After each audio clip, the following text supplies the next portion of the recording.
I would really have more companies to be engaged on sale and transport.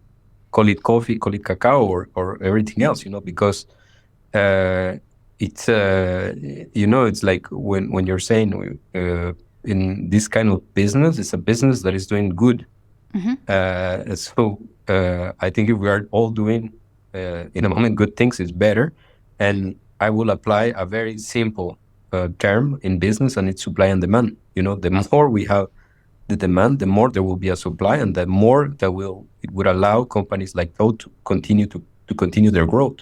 This episode is proudly brought to you by Mapper Forward's workshop. It's time to become a coffee consultant.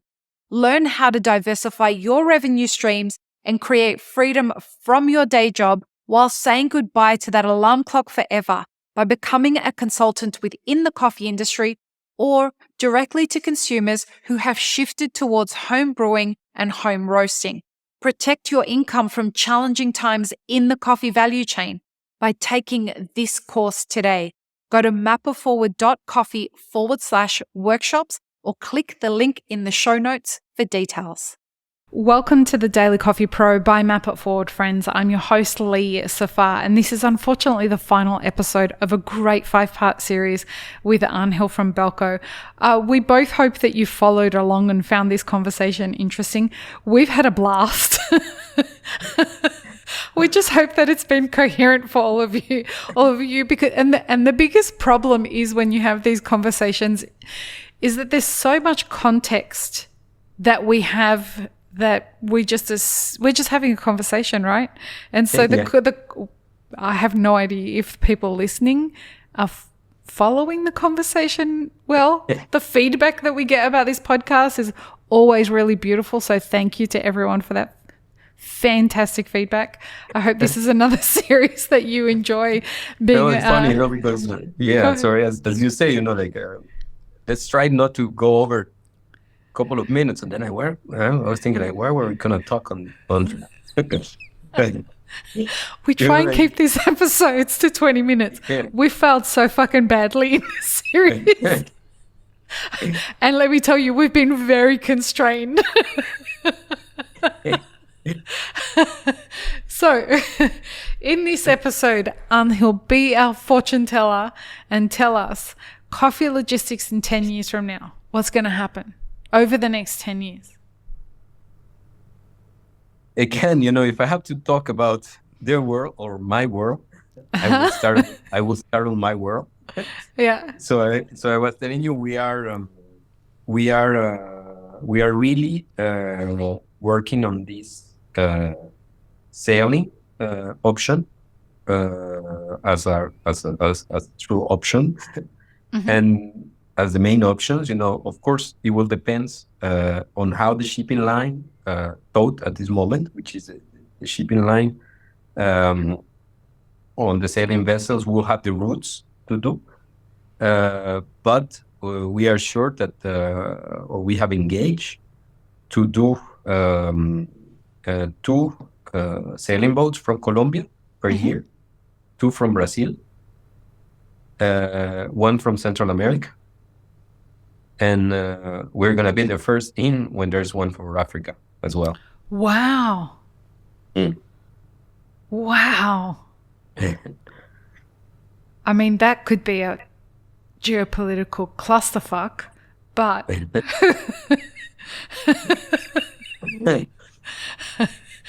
But I can tell you, to 2025 already, we will have done our 3 main regions as a region in Latin America: Colombia, Brazil, and Central America. Wow. As we have this shipping line, this shipment, in May from Guatemala. And if you, from Africa, where in Africa, do you know? We have quite a large and recognized, I would say, expertise in Ethiopia. And as you know, Ethiopian coffees live from Djibouti. So of course, it's Africa. It's our focus and our goal. Going back to the clusterfuck that I was referring to, I mean, what happens in a situation like that if you get the geopolitical conflicts or tensions that's been happening in places like Djibouti? Is that viable? Like, how do you approach that? The same way that you would approach it in a conventional shipping and logistics, or? I will guess it has to be different, because even when I see the logistics that we organize for Colombia, we're completely different to what we normally do. So of course you need to take in consideration every risk. If a civil conflict, it's a risk, you have to analyze it and how you're gonna face it. Yeah, wow. So do you think that from now to 10 years that this will be a scalable model that will be like a preferred, not only preferred by people as a logistics option, but will coffee have some kind of a preference, whether it's from a pricing perspective or like EUDR, it will be more easily certified or not. EUDR is not a certification, but it will be more favorable if the coffee is gone through sailboat? Do you think it will reach that in that time? I personally think, and I hope that more companies will be coming on board to work with companies like Toad. Do you want them to at this point, or do you want them to still wait? No, I would be happy that there are more companies jumping in. Tell them here. Yeah, I would really have more companies to be engaged on sale and transport. Call it coffee, call it cacao, or everything else, because it's it's like when you're saying in this kind of business, it's a business that is doing good. So I think if we are all doing in a moment good things, it's better. And I will apply a very simple term in business, and it's supply and demand. The more we have the demand, the more there will be a supply, and the more it would allow companies like Toad to continue their growth. So when you say you want more companies to do this, we don't just want, like, I can tell you now, there's going to be thousands of people that listen to this and say, I want to buy coffee that's come to Canada, America, the UAE, whatever, on a sailing boat. Right? Whether they're prepared to pay the price that's required for that to happen, I have no idea. But there'll be a lot of people who want to buy that coffee because it's a no-brainer to pick the audience that wants to buy coffee, where you can say this was shipped, and this coffee is carbon negative, right? Or whatever. That's an easy sell.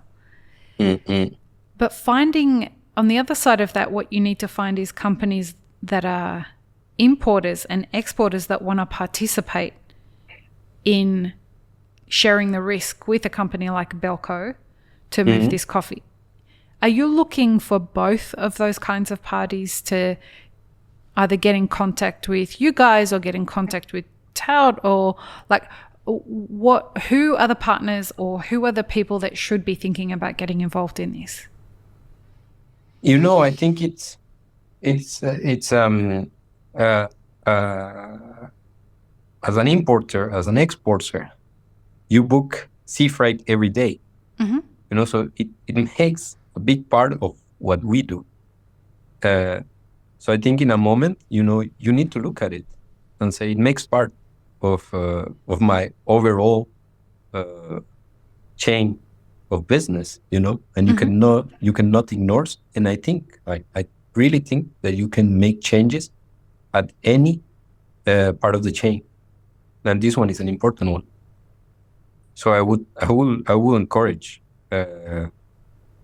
every company that wants to make part of it to do it. Then again, you need to have convictions, you need to have engagement to do it. When it comes to coffee, I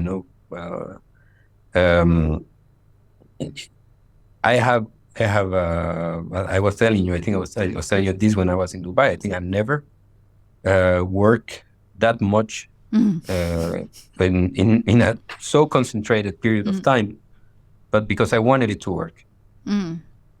I really wanted it to work. I didn't want to fail on it, and that they are reliable and professional people working behind it. And this I can assure in coffee was the case. For the cacao we exported as well. There was one company, and it's very funny because I knew it when I was in the port. There was one company from Colombia, from a region called Valle del Cauca, that shipped 2 pallets of tea to France on the sailing boat. Wow.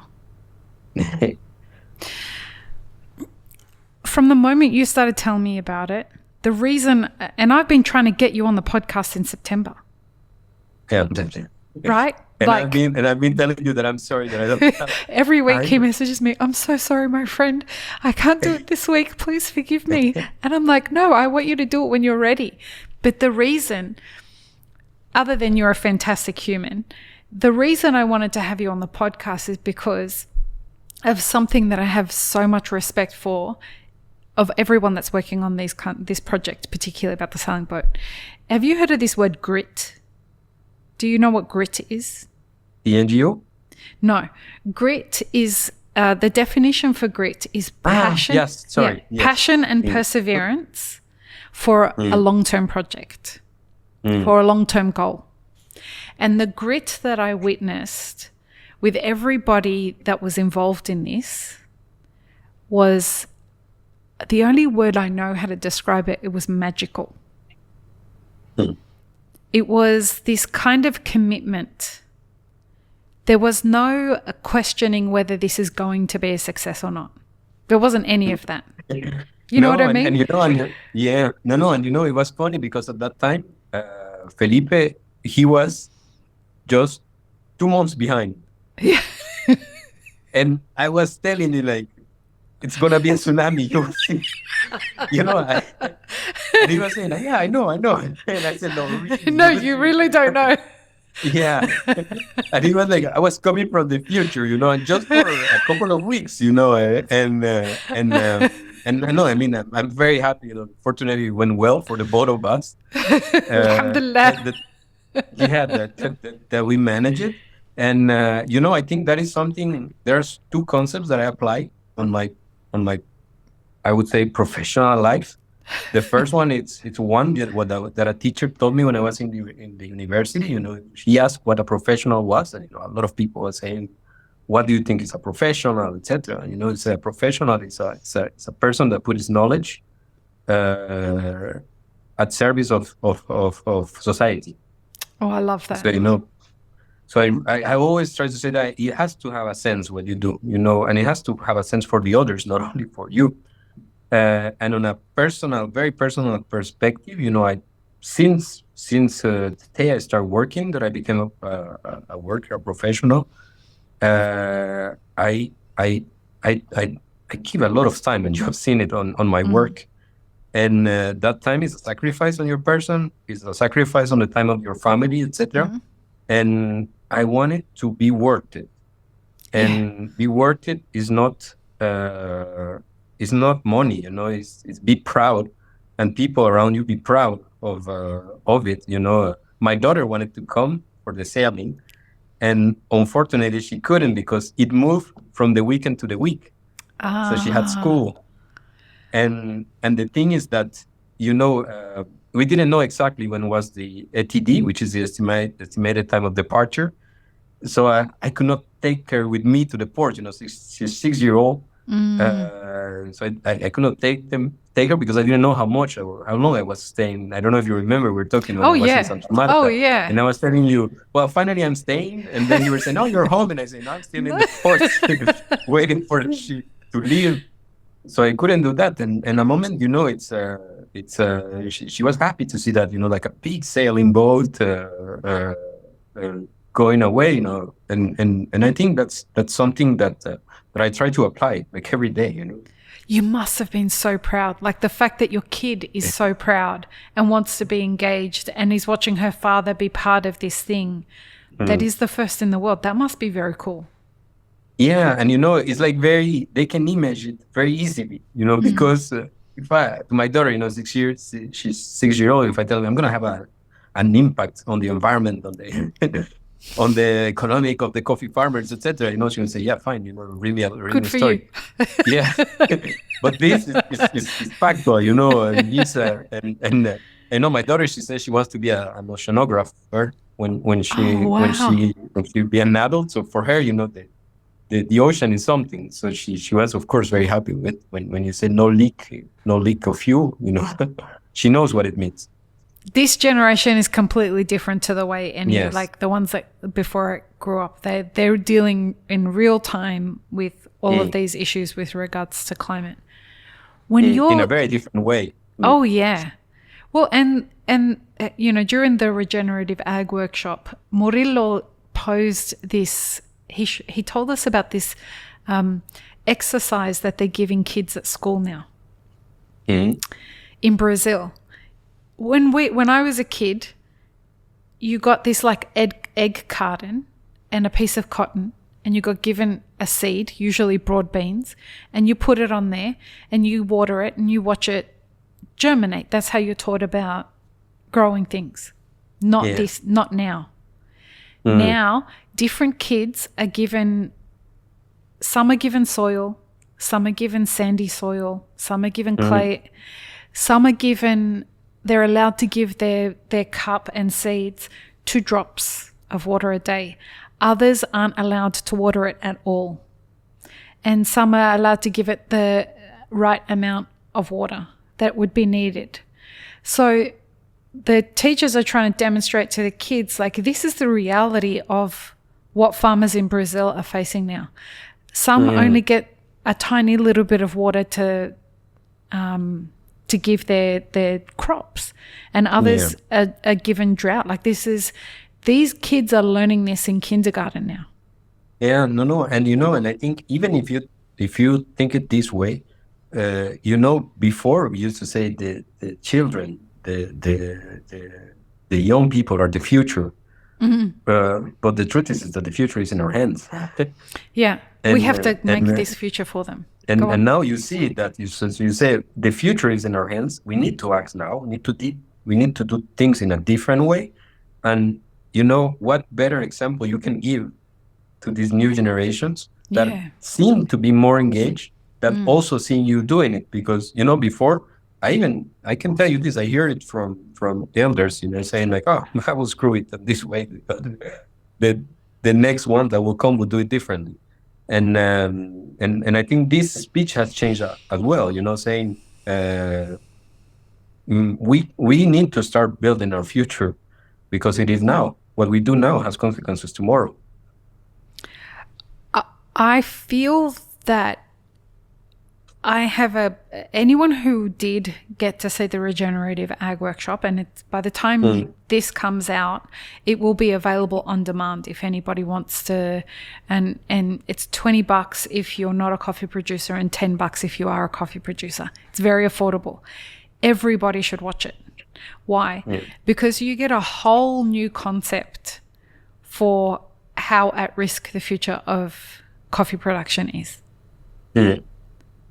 Like, if we can't grow the coffee, it doesn't matter whether we've got sailboats or just ships. If there's no coffee to move, there's no coffee to move. Yeah. We can have every sailboat we want, but if there's not enough coffee, what happens? Exactly. And I feel like it's such a deep privilege to have been able to be educated by the professors. Angela, who's like your soul twin sister that you've never ever met, Angela and Felipe and Murillo and Joao and Carlitos. Like, these are people who are showing us this is the moment. We don't have any more moments after this to save coffee. And that's a real thing, right? Exactly. And that's when, you know, when you were telling me which companies you see, you know, I see every company should want to engage and engage at a real way. How do they do that? You know, because imagine if you do 1% on this kind of sailing, that's greenwashing, you know. So that's not an engagement. So if you want to engage, do it in something that is really Like go all in. Yeah, Okay. exactly. So on a very practical level, let's say there's a coffee, let's say that there's an importer that wants to start doing this. What's the first step that they take? At this moment, we have quite engaged. We are quite engaged with Toad because we have already roots. So basically, we are, let's say, owning the roads, the trips. So I would say very easily at this moment, get in contact with us. Get in contact with Belco. Again, this is not an ad, and Map It Forward doesn't get anything out of this. Like, I want to be very clear. And then go ahead. And then I'm specifically talking about Europe, North America. Of course, there will be something else. They don't have yet routes for Asia because it will mean that they need to have a vessel in the Pacific, which at this moment are on the other side. So it's the beginning of a company as well, And what if there are roasters that want to be buying coffee like this? Today, sorry? What if there are roasters that want to start buying coffee that has turned up via ship? Do they get in contact with Belco as well? Yes, because we have so we did a first shipment of coffee and cacao from Colombia, and we have just did once with FAF from Brazil. So basically, we have coffee from Colombia that has arrived into Europe, and coffee from Brazil that will arrive into Europe also before Christmas. Okay. Wow, that's so wild because it just left. So yeah. Now, if whoever it is, coffee producers, coffee roasters, coffee importers, if they are interested in doing this, or even exporters, I guess, they should get in contact with Belco or Tout, or just go straight to Belco? Belco. Okay, perfect. We will have details in the show notes of how you can get in contact with Belco, as well as like social media and websites and stuff like that. Angel, this is so great that we got to finally do this. Yeah, I know. I know. Thank you so much. No, thanks to you. Thanks for the time. It's my pleasure. Now, we have a tradition that I should have told you about off air, but I'm telling you about it now. On the last episode of the series, my guest usually does the peace, love, and peanut butter. Will you finish us off with peace, love, and peanut butter? Yeah, of course. Perfect. So like this? Yeah. So from peanut butter. Yeah. Peace, love, and peace, love. Peace, love, and peanut butter. Peace, love, and peanut butter, everybody. Peace, love, peanut butter, everybody. Have an amazing rest of your day. Thank you, everyone. Bye.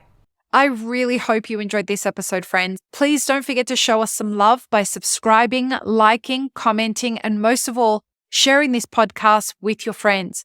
Check the show notes for links, including our sponsors and our Patreon, and stay tuned for more great conversations on the Daily Coffee Pro by Map It Forward.